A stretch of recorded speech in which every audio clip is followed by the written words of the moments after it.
Olá, sejam muito bem-vindos a mais um episódio do Engenharia em Foco, o podcast da ABMEC, a Associação de Engenharia Mecânica e Industrial de Minas Gerais, com a colaboração do CREA Minas, Conselho Regional de Engenharia e Agronomia de Minas Gerais. E hoje vamos falar sobre um tema que afeta diretamente a segurança no trânsito, o meio ambiente e a valorização profissional da engenharia, a inspeção veicular. Você sabia que o CREA e o CONFEA têm papel fundamental nesse processo, garantindo a atuação de profissionais habilitados e a credibilidade das inspeções? Para aprofundar esse assunto, temos a participação do engenheiro mecânico e especialista em inspeções, Daniel Bassoli. Então vamos conferir.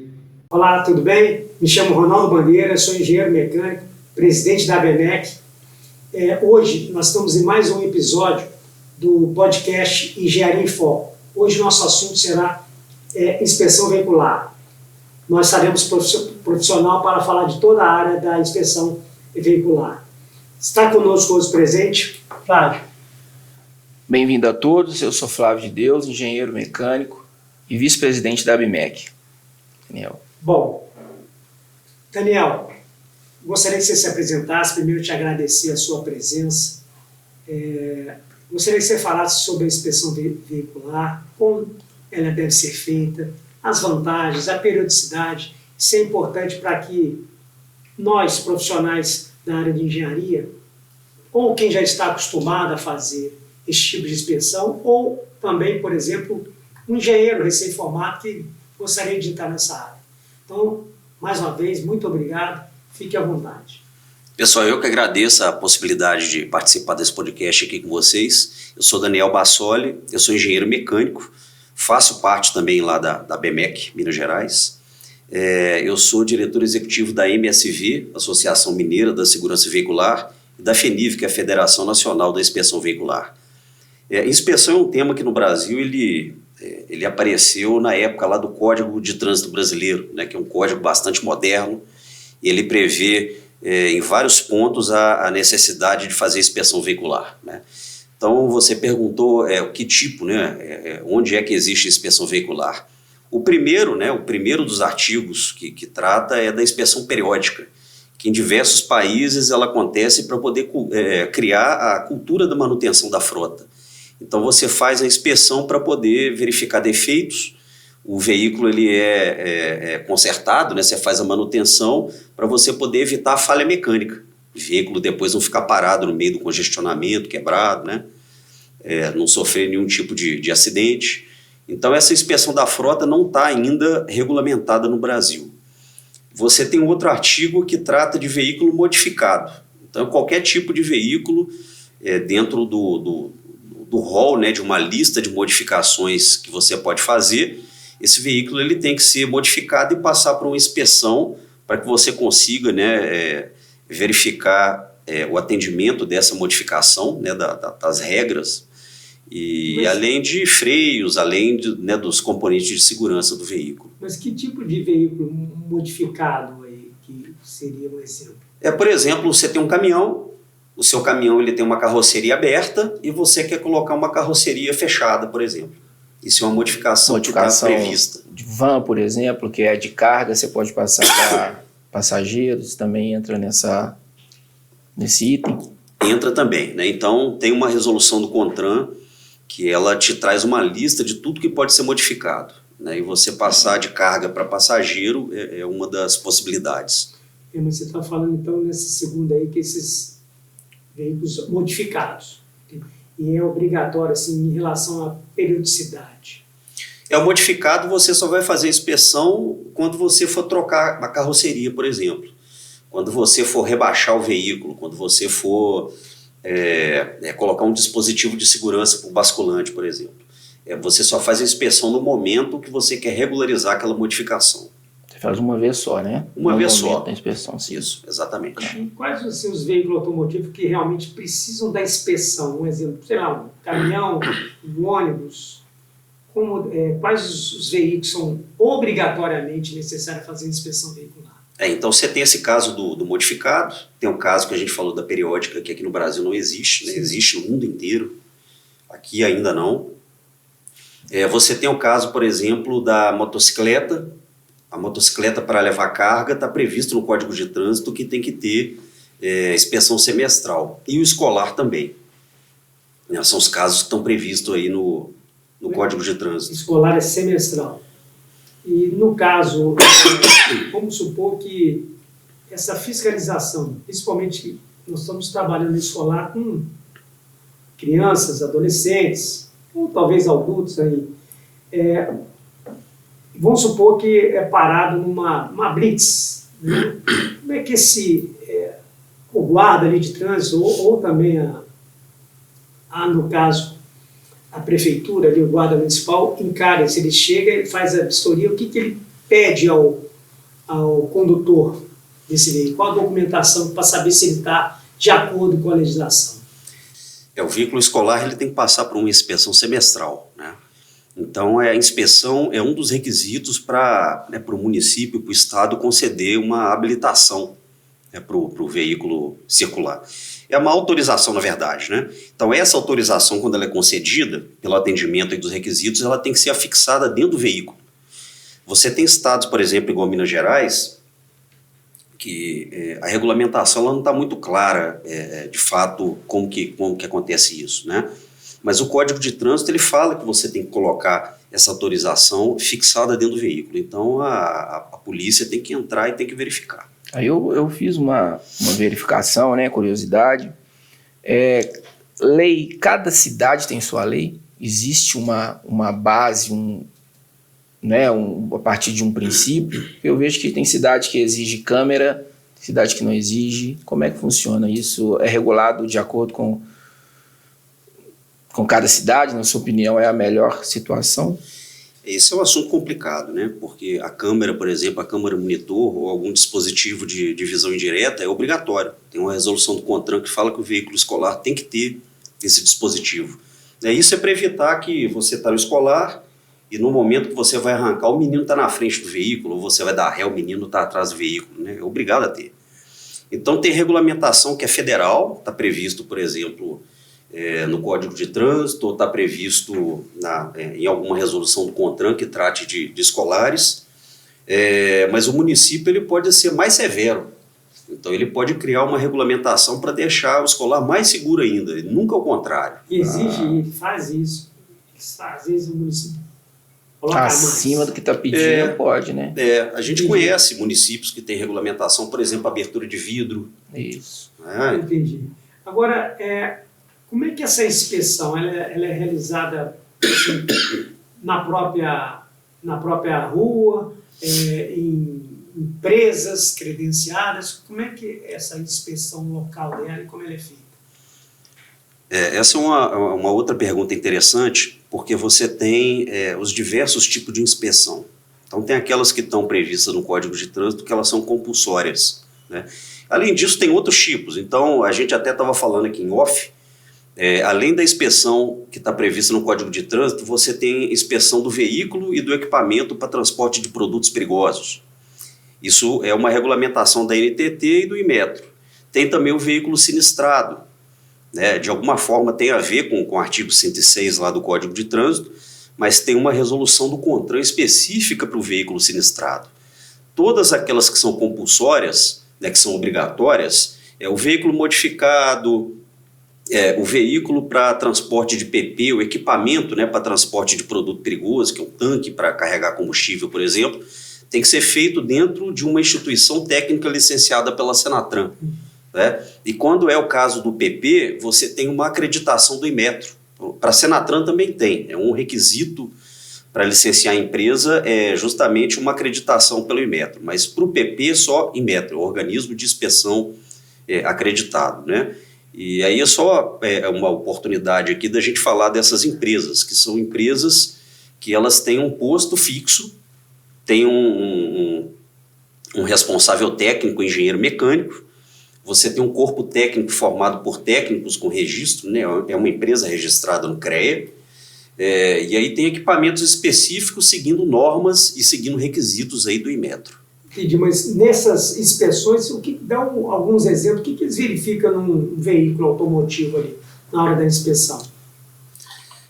Você tem, por exemplo, o equipamento que eu acho muito importante, que é o frenômetro. O frenômetro, ele é um dispositivo, né, formado por... Você tem rolos e você apoia os pneus nesses rolos. Então ele vai verificar o funcionamento do freio, se o freio está eficiente, se ele está conseguindo frear uma carga aí adequada. Tem um parâmetro, né, para você aprovar e para você reprovar. E tem outros equipamentos importantes aí, por exemplo, no veículo leve você tem um banco de suspensão e você vai apoiar as rodas do veículo nesse banco e ele vai verificar o comportamento dessa suspensão. E suspensão é muito importante, né? Que além da dirigibilidade, se o pneu ele não fica no chão, o veículo não freia. São itens importantes, né? Freio, suspensão, são coisas primordiais, né? Mas você está falando de checklist, mas esse checklist, cada empresa faz da sua forma ou existe assim, um padrão mínimo pela regulamentação? Porque se eu tenho empresa, eu posso fazer de um jeito, outro pode fazer de outro. Não tem isso não. Cada empresa sim tem o seu checklist, mas ele tem que cumprir todo o regulamento, né, todo o requisito de avaliação da conformidade que é previsto pelo Inmetro, e tem um monte de normas técnicas que tem que ser cumpridas além de regulamentação do CONTRAN. Por exemplo, a gente estava falando do veículo modificado, do veículo recuperado do sinistro. Tem a norma 14040 da BNT, que ela vai falar desde da parte aí de conceitos, né, de denominações, até os sistemas que têm que ser testados, critério de aprovação e reprovação, fala também sobre requisitos para o pessoal e também para a instalação, né, para a infraestrutura. No caso do escolar, você tem a 17075, que ela segue requisitos aí que estão previstas na 14040, e ainda trazem mais coisas, né, que são específicos do escolar. Você falou que lá fora tem aquela inspeção periódica, mas a nossa legislação em relação a outros países aí, digamos, de primeiro mundo, ela é bem similar à nossa. Como é que você compara isso? São mais rigorosos ou menos rigorosos? Eu não diria que a nossa regulamentação é pior do que o que tem lá fora, não. O Brasil ele só não regulamenta.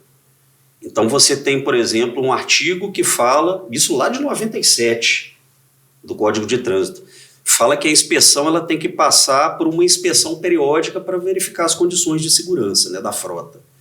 Isso teve, se não me engano, foram 3 tentativas de regulamentação.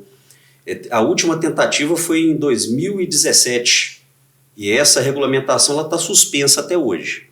Então falta aí um trabalho entre as partes interessadas para poder implementar isso no Brasil, né? Outra coisa, inspeção de motocicleta, está prevista também lá no Código de Trânsito. A motocicleta ela não passa por inspeção, apesar de ter também uma resolução do CONTRAN que trata sobre requisitos de segurança. Então uma instalação de aquela antena para cortar linha de cerol, aquela proteção para as pernas, né, dimensão de baú, isso tudo está regulamentado, só não é cumprido. Mas quando você está falando de motocicleta, quantas cilindradas? Porque hoje você tem até aquelas... até patinete elétrico com a velocidade maior. Como é que seria a regulamentação de quantas cilindradas hoje que seria assim, a inspeção necessária? A motocicleta, porque a gente está falando aqui de patinete elétrica, de bicicleta elétrica, e tem um negócio hoje aqui no Brasil que chama ciclomotor, que virou febre. Então, ciclomotor é uma motoquinha, porém ela não passa de 50 km por hora. Ela pode ser elétrica ou pode ter combustão, né, interna, motorzinho. 50 é uma velocidade bem excessiva. Né? É a velocidade de crash test, né, lá dos Estados Unidos, né, 50 km por hora. Por isso, né, pela insegurança que causa você não ter regulamentação nenhuma no Brasil para o ciclomotor, o CONTRAN ele fez o dever de casa e ele está obrigando o registro desse veículo, e as pessoas, é claro que para conduzir o ciclomotor tem que ter uma carteira, né, uma autorização especial, que é a ACC. Então, não sei se vocês sabem, mas aqui no Brasil a maior causa de afastamento do trabalho é acidente com motocicleta.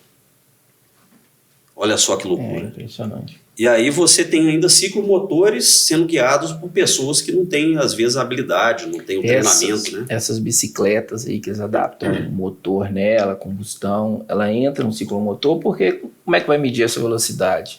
Tem um parâmetro para isso? Você tem os requisitos, né? Quando você fala em registrar um veículo desse, ele tem que atender às normas mínimas de segurança. Então ele tem que ter um velocímetro, ele tem que ter um farol. No caso, por exemplo, você disse que a nossa legislação não pede assim para uma outra lá fora, mas você acha que poderia ser alguma alteração que poderia ser feita ou o cumprimento já iria levar? Você disse a quantidade de acidentes com moto. Então, o que poderia melhorar? Porque uma coisa é o acidente com moto, outra coisa é a falha mecânica, que é a falta da inspeção predial. Eu acredito que isso é até mais difícil ter estatística que a causa do acidente foi a falha ali no freio ou no acelerador que agarrou, enfim. Como é que você encara isso? O Brasil ele é um país de dimensões continentais, né, que a gente fala. Então a gente tem muitas questões regionais, a gente tem muita dificuldade de educar, né, de educar as pessoas, de fiscalizar. A gente conversa sempre com as polícias, né, Polícia Estadual, Polícia Rodoviária Federal, e eu tenho certeza que eles fazem o melhor que dá para fazer, para fiscalizar dentro da limitação de efetivo, de tecnologia que tem, né? Então o Brasil, eu acho que não está faltando melhorar a legislação. A gente tem legislação muito boa, a gente tem resolução do CONTRAN muito boa, falta cumprir, falta a gente ter um esforço para poder, de fato, criar a cultura de cumprimento de regra, né? Ou se a regra não está boa, muda-se a regra, né? Cumprimento de norma que está aí disponível. Então é uma questão de cumprimento de fato. No caso de acidente de moto que você falou aí, que é um dos maiores índices, tem a legislação, que a gente sabe que tem que ser cumprida, mas a conscientização também, né, de quem está ali, usar um EPI, né, um capacete, usar um colete, né? Colete que seja, né, andar de forma segura, né, em vez de andar sempre acima da velocidade da via, né? Conversão, essas coisas amenizaria muito esse tipo de problema. Ô, Ronaldo, só queria complementar aqui. Eu fui num evento do IPEA, da Instituto de Pesquisas Econômicas Aplicadas, isso em 2023. Lá no IPEA eles mostraram as principais causas de sinistro, né, no Brasil.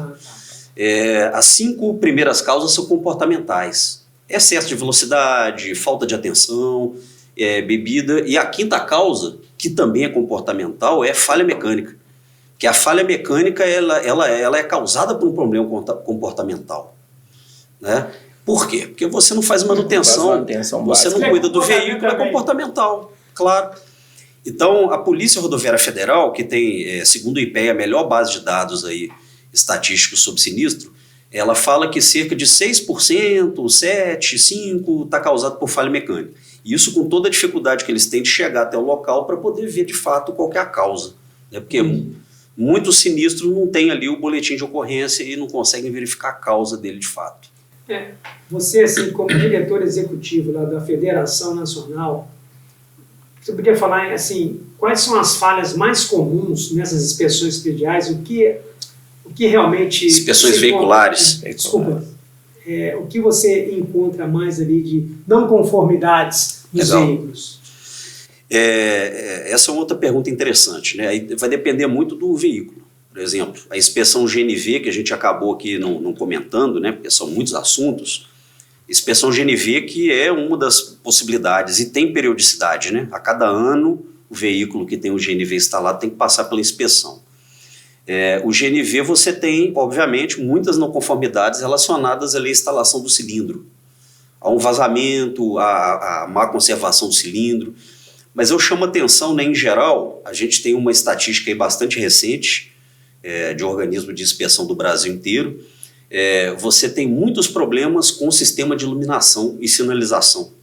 Ou seja, o veículo ele vai passar por uma inspeção, porque ele foi modificado ou foi recuperado de sinistro, e o veículo chega com problema na sinalização, na seta, o farol que não funciona, que está desregulado, né? E você tem, por exemplo, essa média, essa estatística que a gente tem, 8% dos veículos apresentaram alguma falha no sistema de freios. Então, de todo o universo inspecionado, 8% teve algum problema de freio. Isso é gravíssimo. É o básico. A pessoa dirigiu, o freio está funcionando perfeitamente. Tem gente, né, que não faz a manutenção devida, não segue lá o roteiro, né, o manual de uso e manutenção do fabricante, né? Tem gente, a gente fala até brincando, mas é um negócio sério. Tem gente que não sabe que tem que trocar o fluido de freio. A gente fala muito de tecnologia, tem muita tecnologia embarcada no veículo hoje em dia. É obrigado a ter ABS, é obrigado a ter airbag duplo. Mas se você não faz a manutenção do sistema de freio, não adianta ter ABS, vai falhar, vai aumentar o espaço de frenagem. Né? Então, a gente chega a falar muito, né, nas palestras que a gente faz, não adianta tecnologia se não tiver a manutenção. Se o sistema não tiver a manutenção, ele não vai funcionar. Entendi. Você que já atua aí na área há bastante tempo, no caso da própria inspeção, mudando um pouquinho, quando um carro é sinistrado, você já tem a necessidade de fazer essa inspeção? Estou falando de... Você comentou que veículo automotivo, lá o veículo você não precisa fazer, mas se ele foi sinistrado, ele vai precisar de uma inspeção? Com certeza, né? O sinistrado é um caso emblemático, né? Porque aqui no Brasil a gente tem uma regra, né? Uma resolução específica para o veículo sinistrado. Então, por exemplo, você está circulando com seu veículo e aí você sofre uma colisão, né? Esse veículo, a autoridade de trânsito vai até o local do sinistro, vai fazer um boletim de acidente de trânsito e ele tem que fazer uma classificação daquele dano. Então a resolução, ela te dá algumas regras para você classificar o dano, né? Geralmente o dano, ele está relacionado, a gravidade do dano está relacionada a um dano em sistema de segurança ou estrutura do veículo. E aí chega lá, faz lá o boletim e classifica o seu veículo, pequena monta, é um dano pequeno. É um retrovisor, é um para-choque que você pode ir até oficina e trocar muito fácil, não vai te oferecer um grande problema. Né? Coisa simples. Então isso é coisa simples. O policial coloca no BO o tipo da gravidade. Do dano, da assim, gravidade do dano. Entendi. Exatamente. Isso é importante, que isso acompanhe o histórico do veículo, né?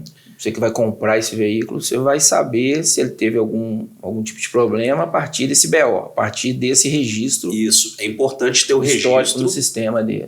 A resolução ela fala que a autoridade de trânsito, né, tanto a polícia que vai fazer lá o boletim, quanto depois o Detran, que é quem registra, quem licencia, ele vai ter essa classificação. Então, pequena é algo que não vai te oferecer um grande problema. A média monta é um veículo que já tem um dano que influenciou na estrutura do veículo e pode te causar algum problema aí de segurança. Só que esse veículo ele pode voltar a circular.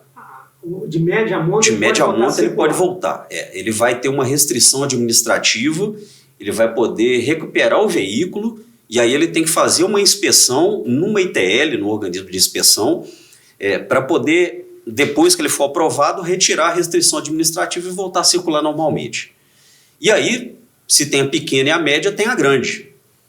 A grande monta significa que ele sofreu dano severo na estrutura do veículo e que esse veículo ele vai ter que ser descartado. Né? A gente só não pode confundir essa grande monta com a perda total da seguradora. Né? A perda total da seguradora é uma questão mais econômico-financeira, enquanto a grande monta aí da regra está ligado a um dano grande no sistema de segurança, na estrutura do veículo. Esse veículo tem que ser baixado. Mas se eu sofri um acidente, não teve vítima nem nada, eu mesmo posso fazer um BO pela internet. E ali vai ter a possibilidade de eu colocar lá se é pequeno, eu que coloco se é pequena, média, monta, ou isso alguém vai colocar posteriormente? Exatamente. Se não teve, até pela limitação de estrutura, né, das polícias, você vai fazer um BO você mesmo, são sistemas que estão em melhoramento. Sim. A Polícia Rodoviária Federal lançou agora em julho, por exemplo, o CST, que é a Comunicação de Sinistro de Trânsito. Essa comunicação ela te dá a possibilidade de tirar foto do veículo. Então, posteriormente, a autoridade ela tem que fazer a classificação.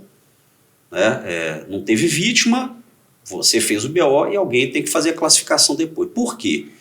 Porque é importante para a segurança da pessoa que compra o veículo, nós que circulamos aqui no trânsito, a gente saber que aquele veículo ele foi sinistrado, que ele teve uma manutenção adequada. Você está falando, no caso de uma rodovia federal, o próprio policial fazendo o BO com o celular dele, ele vai do início ao fim o BO ali. Exatamente. Vítima ou não? Isso pode ser Ele feito. falou também, por exemplo, eu esbarro meu carro e eu faço um BO online. Teoricamente não vai ser um acidente grave. Não, vai ser depois classificado como... Qualquer tipo de acidente no carro encaixaria como, por exemplo, pequena monta ou não? Não, aí é o vai limite depender pra da isso? classificação. Depende da classificação.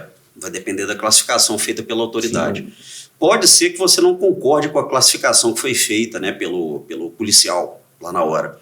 Então essa resolução do CONTRAN, ela te dá a possibilidade, né, como cidadão, de procurar um engenheiro, um profissional, engenheiro mecânico, e esse engenheiro ele vai fazer um laudo para reclassificação daquela monta.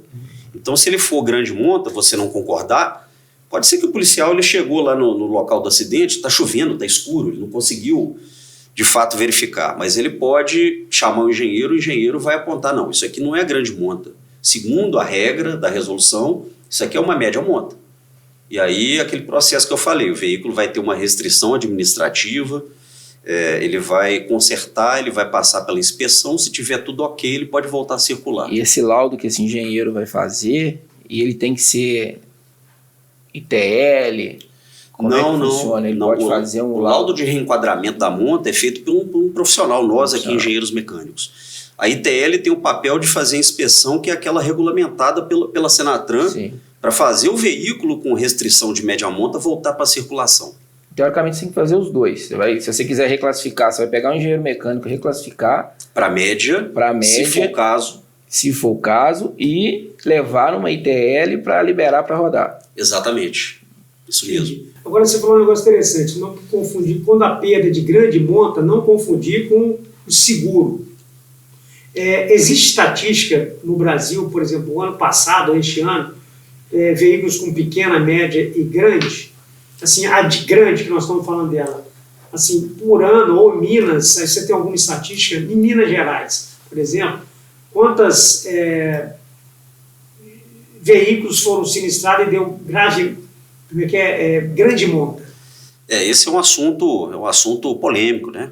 Porque a gente sabe que nem sempre há um BO, a gente sabe que às vezes tem um BO e não tem a classificação, então o veículo acaba não entrando para essa estatística. Isso é um problema que tem que ser enfrentado, né, pela engenharia.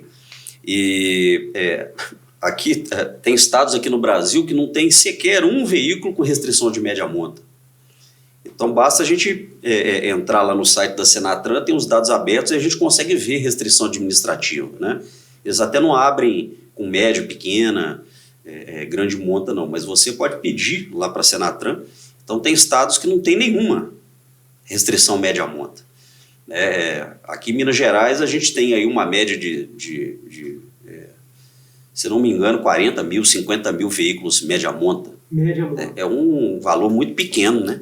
Se você for considerar o tamanho da frota, o número de veículos que foram indenizados integralmente pelas seguradoras, né, que passa de 1 milhão aí todo ano. E grande, você tem?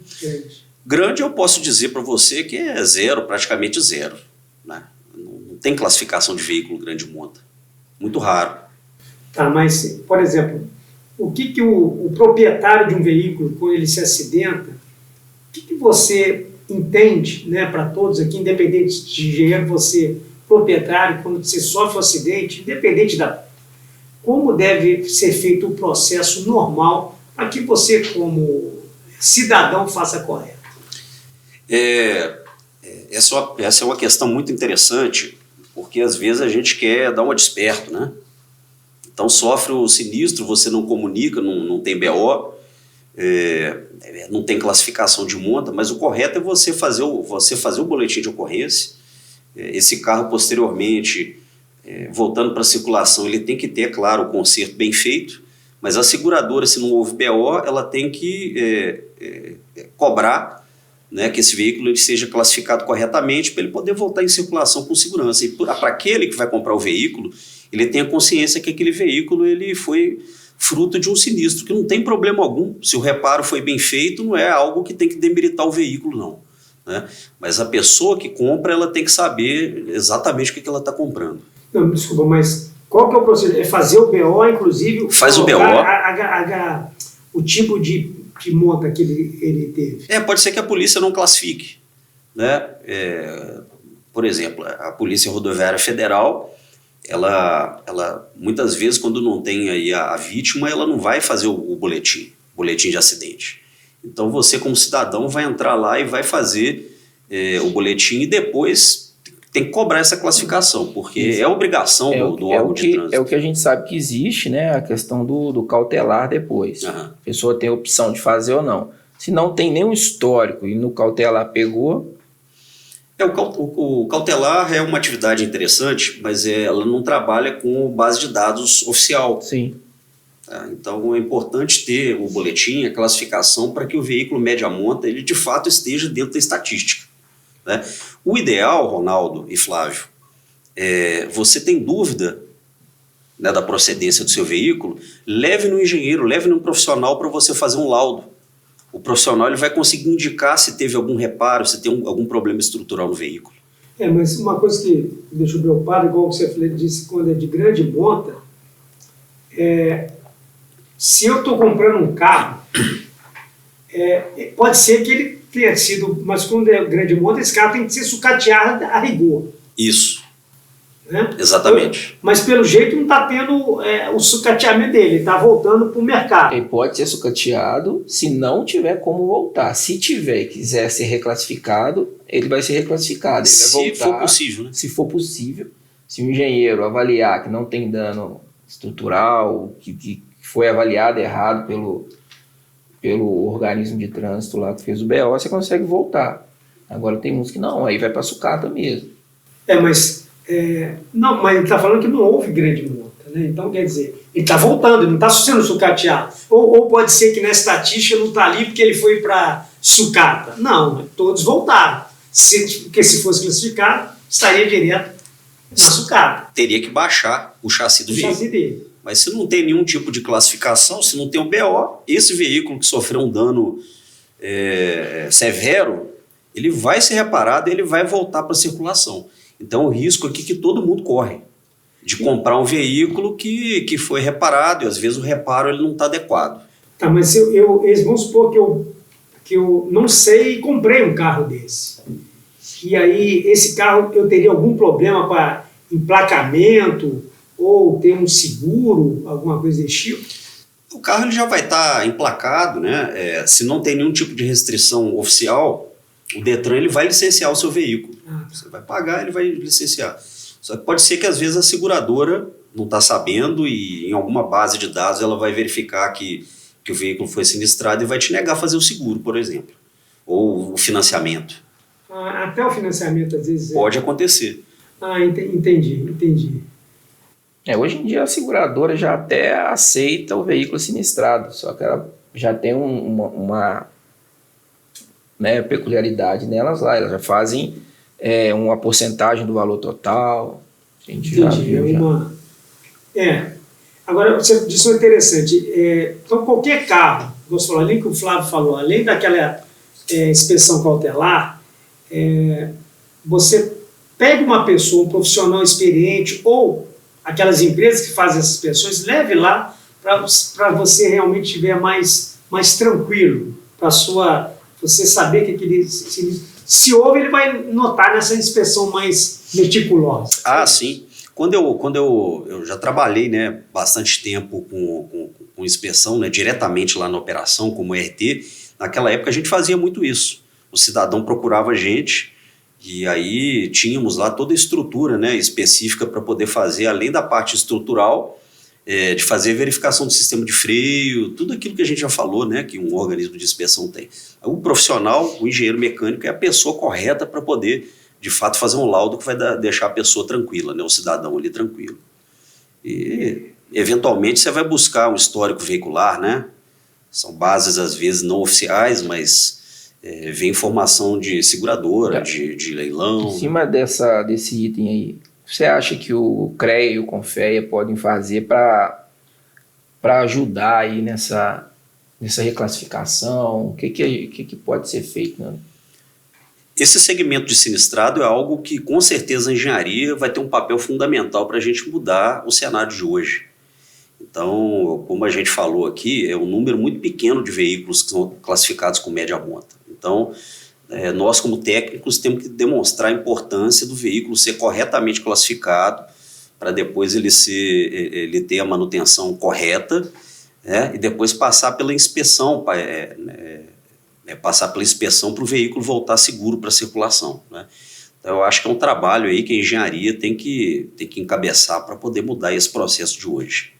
Mas a legislação já existe, então o trabalho político não já existe a lei. A regulamentação ela pode melhorar, né?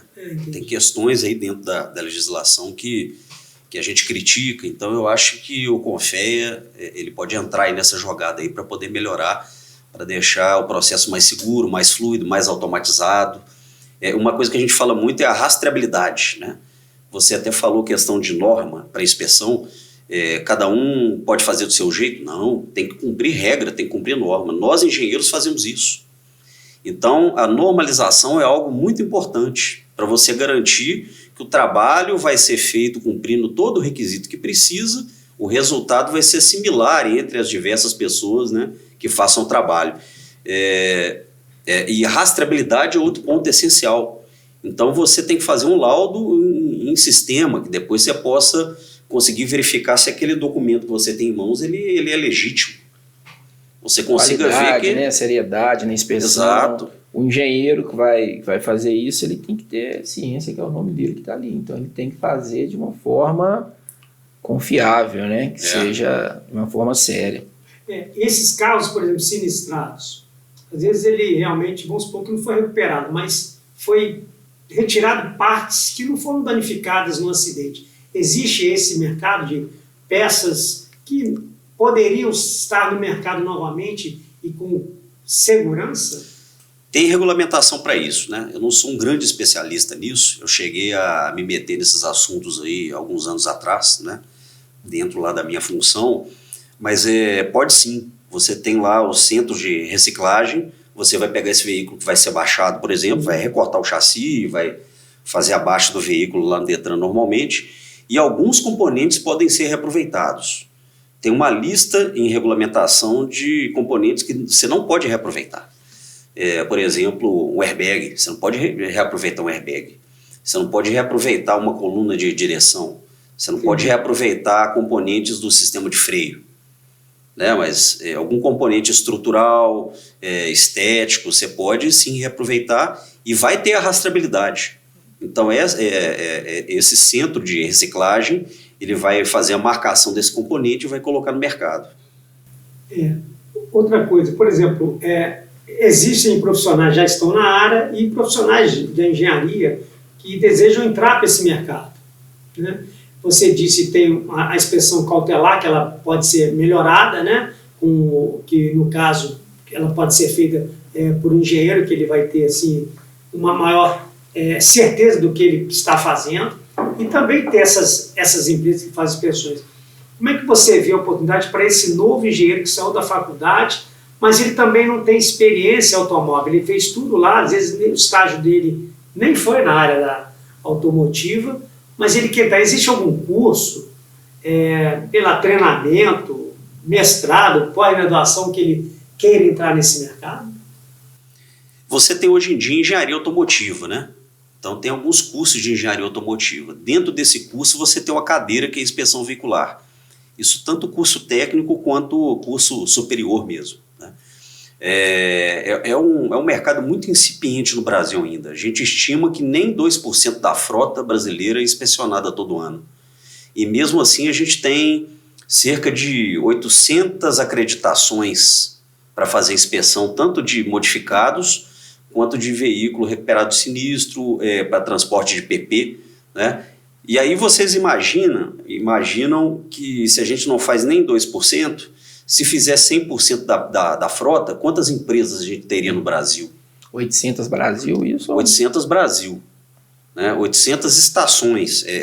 Você tem estação que faz PP e faz segurança veicular, que é mais ou menos ali no mesmo prédio, um do lado do outro.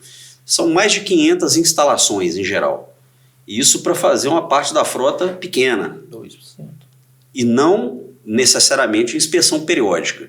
Imagine se há a regulamentação no Brasil para inspeção periódica. Isso é um mercado que lá fora já existe, na Argentina, no Peru, no Equador. Mas existe algum curso na área, vamos supor, não fiz engenharia mecânica, tive a cadeira automotiva, de ar-condicionado, elevador, mas eu não formei em automotiva.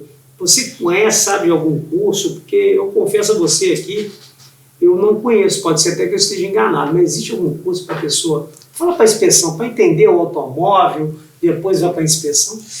Eu acho que o profissional teria que buscar uma engenharia automotiva, né? Porque não tem um curso específico de inspeção. Pós, alguma coisa nessa área, ler muita norma, né? Entender. O organismo hoje em dia... Você tem que saber o básico, pelo menos, também do funcionamento de um carro para você entrar numa área dessa, né? Exatamente. Aí você tem que se preparar para isso. Tem que conhecer tecnologia automotiva, né? Pelo que você está falando, então, de qualquer forma, existem alguns riscos, então, para esses carros aí sinistrados, principalmente quando eles voltam para o mercado. Tem um risco mesmo de acidente, alguma coisa acontecer durante o funcionamento deles? Você acha que existe esse risco? Existe, não vou falar nem estatística, acidente no Brasil, não sei, o Brasil, no mundo, você deve ter, que você é da sua área. É o terceiro país. O Brasil briga com a China e com a Índia, para ver quem que é o terceiro, quarto aí que mais mata no mundo, né? Então a gente tem aí mais de 40 mil mortes. Tem ano aí que baixou para 30 e poucos, né? Mas a gente está rindo assim, é de nervoso, né? Porque a gente falar de 40 mil mortes por ano por causa de acidente de trânsito é um negócio absurdo. Muito pouco é feito para poder reduzir esse cenário. Então tem muita coisa que você tem que trabalhar para a educação, para evitar imperícia, imprudência e também a falha mecânica.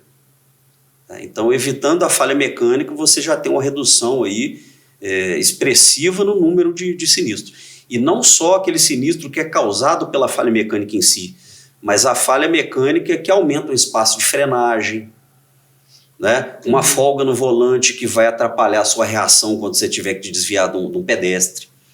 Então, a falha mecânica, ela causa e ela agrava uma questão, né? Então, temos que ter sim programas para poder fazer com que a população absorva essa necessidade de ter na cultura mesmo, né, a manutenção, fazer a manutenção bem feita. Uma inspeção. Agora, para a sociedade, esses carros que retornam de sinistro, né, a pior das hipóteses, era a alta monta, reclassificou e voltou. Você acha que existe algum risco grande, se foi bem feito, né, com seriedade e tudo? É um carro normal, na sua opinião, ou realmente tem alguma coisa que... Tem que sucatear mesmo. Não, digo assim, se fez o reparo bem feito, nós como técnicos, depois o veículo foi avaliado, toda a máquina está sujeita a isso, né? Então você pode reparar uma máquina. Você pode ter um veículo que sofreu um dano aí muito severo, mas você trocou os componentes dele, e aí você pode fazer o veículo seguir em segurança.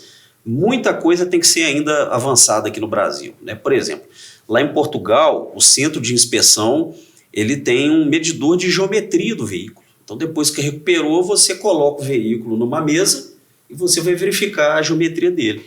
A gente está longe de ter isso aqui, porque não tem volume, não tem demanda. Então, a gente tem que seguir para o técnico ele mostrar a sua importância para que a gente tenha mais demanda.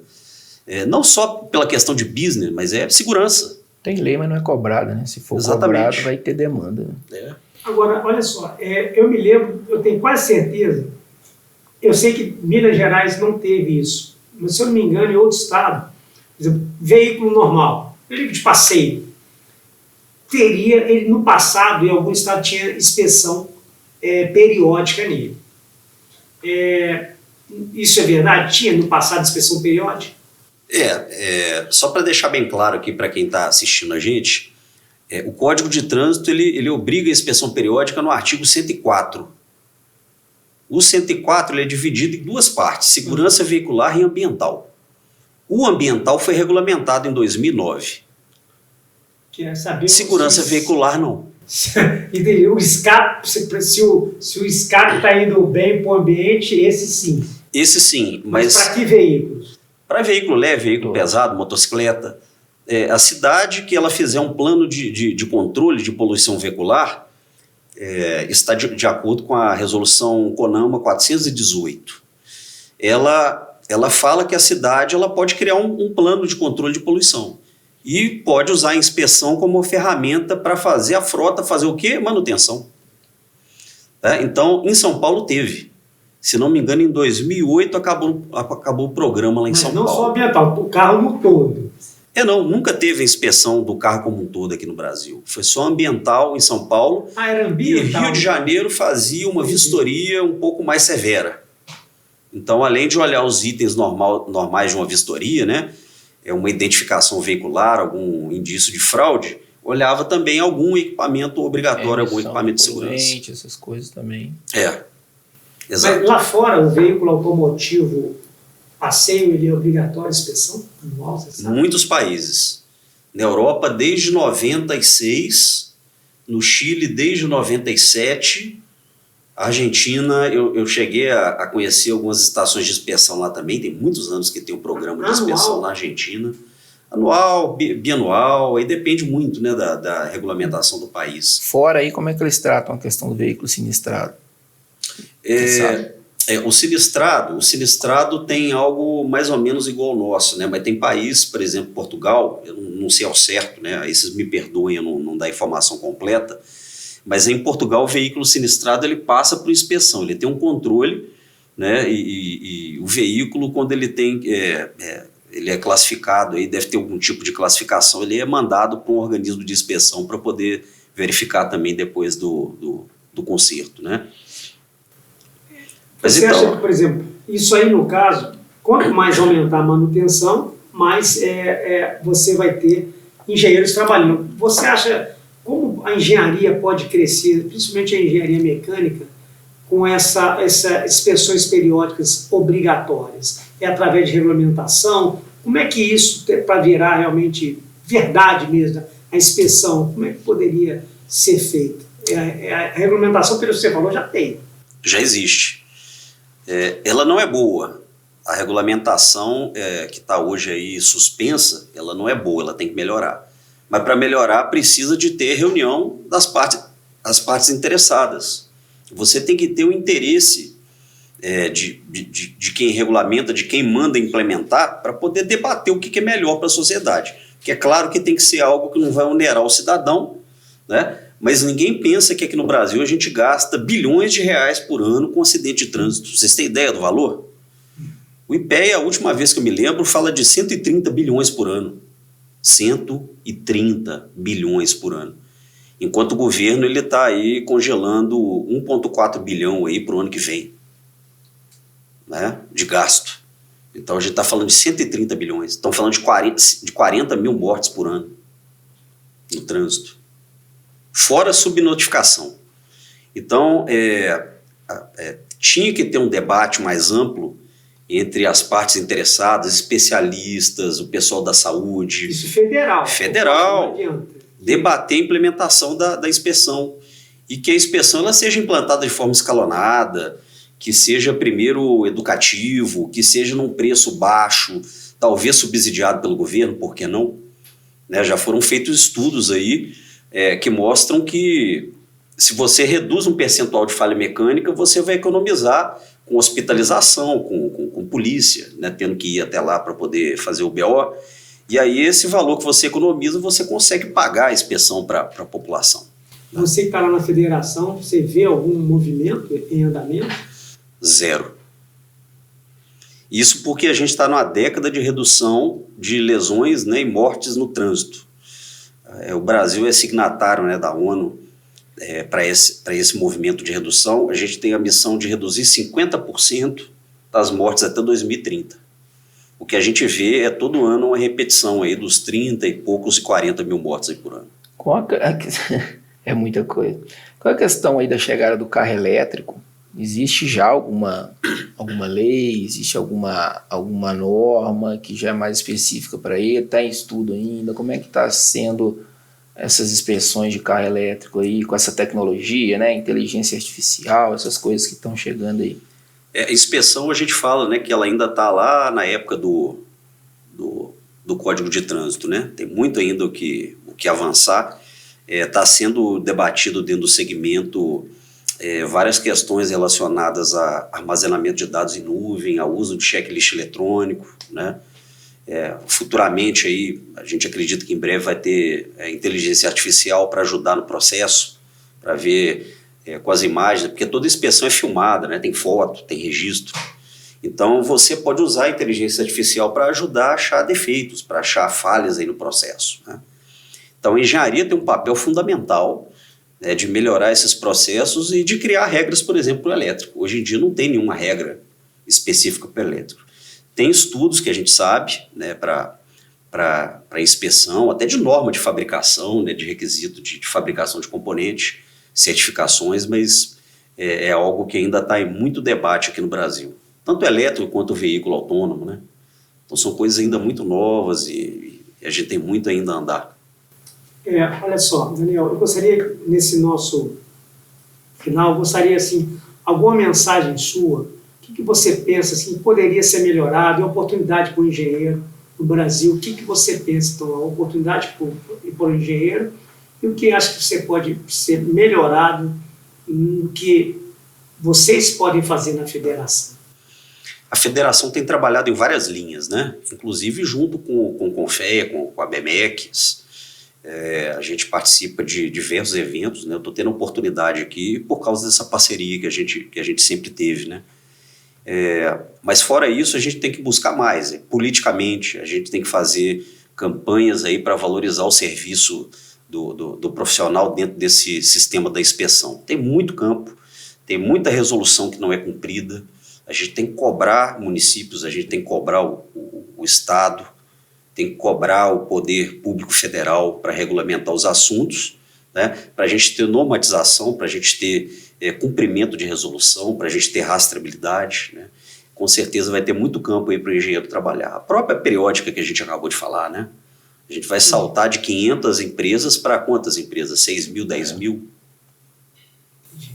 Então, gente, gostaria de agradecer, Flávio, obrigado pela sua presença também. Lembrando que a inspeção veicular ela salva vidas, melhora o meio ambiente e valoriza a nossa engenharia.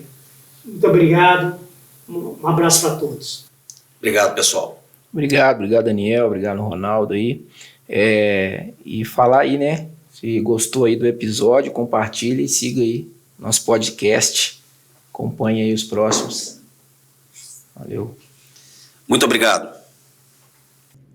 Agradecemos a participação de todos e as contribuições valiosas sobre o tema inspeção veicular, um assunto fundamental para a segurança, a sustentabilidade e o bom funcionamento do transporte no nosso país. Foi um prazer contar com nossos convidados e com você, que nos acompanha e faz parte dessa rede de profissionais comprometidos com a qualidade e com a responsabilidade na engenharia. Se esse conteúdo foi útil, compartilhe com seus colegas, envie para quem se interessa por mobilidade e segurança veicular e siga o nosso podcast para acompanhar os próximos episódios sobre o universo da engenharia. Aqui, informação e conhecimento se unem para fortalecer a profissão e promover práticas cada vez mais seguras e sustentáveis. Muito obrigado e até a próxima!